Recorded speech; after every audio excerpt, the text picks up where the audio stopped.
Le congrès extraordinaire du parti au pouvoir CNDD-FDD tenu ce 25 avril a désigné officiellement son candidat pour les présidentielles de 2015. C'est le président Pierre Nkurunziza qui vient d'être élu avec une majorité par les congressistes présents dans les enceintes de la permanence nationale du CNDD-FDD.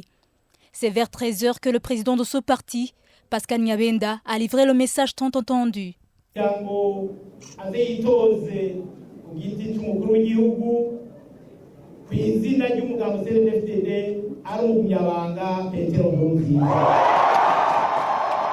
Après son élection par ce congrès extraordinaire, le président Pierre Nkurunziza fera savoir qu'il peut alors briser silence.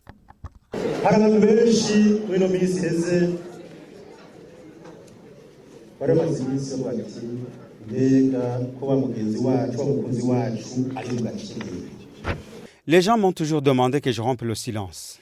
Voilà, le silence est brisé pour le moment. J'ai maintenant l'aval du Congrès. Tout le monde était contre nous, surtout ceux-là qui nous ont trahis. Mais ils ont bien fait car ils nous ont permis d'être plus forts. Les embûches qu'ils nous ont tendues ont été comme des escaliers vers ces destinées glorieuses. Il faut les applaudir. Le CNDD-FDD n'est pas né comme les autres partis créés dans des bureaux. Il a été créé par la population au lendemain de l'assassinat du président Dadaye. Vouloir s'opposer à la volonté de la population aujourd'hui, c'est braver la volonté de Dieu. Le mouvement CNDD a été jalonné de crises internes du temps de la rébellion.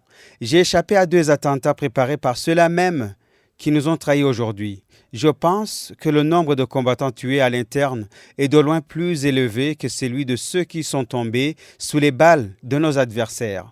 Ce qui se passe aujourd'hui avec les appels à manifester, c'est vouloir saboter la démocratie et ainsi vouloir proposer un gouvernement de transition. C'est pendant la période de troubles et de transition que les étudiants ont été massacrés au moment où les rescapés ont rejoint les rangs de la rébellion. Il y a d'autres crises que le parti a connues après son arrivée au pouvoir en 2005.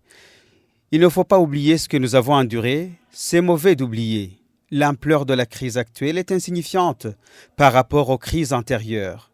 Ceux qui veulent saboter le parti se leurrent, car il va maintenant devenir plus fort qu'avant, un véritable roc. Le président Nkurunziza a promis d'être fidèle au Bagumyabanga. Il s'est engagé à ne pas décevoir son parti à sa manière.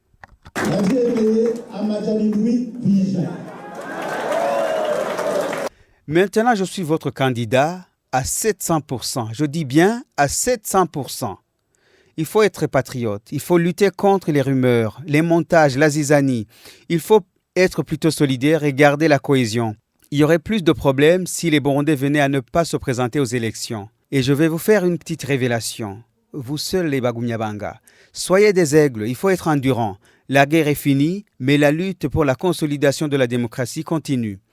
Il faut que chacun dans son domaine travaille d'arrache-pied. Il ne faut pas que le Burundi soit toujours classé parmi les pays les plus pauvres du monde. Diriger ce pays dans 30 ans sera un vrai casse-tête si rien n'est fait aujourd'hui. J'exhorte la communauté internationale à soutenir le Burundi, surtout en ces moments. Les élections seront libres et apaisées. Les élections ne soient pas source de division, mais un ferment pour la consolidation de l'unité nationale. Le président Nkurunziza n'a pas manqué de féliciter ses 2 challengers, les députés Joseph Nakarutimana et Momamo Karegwa, la 2e vice-présidente de l'Assemblée nationale.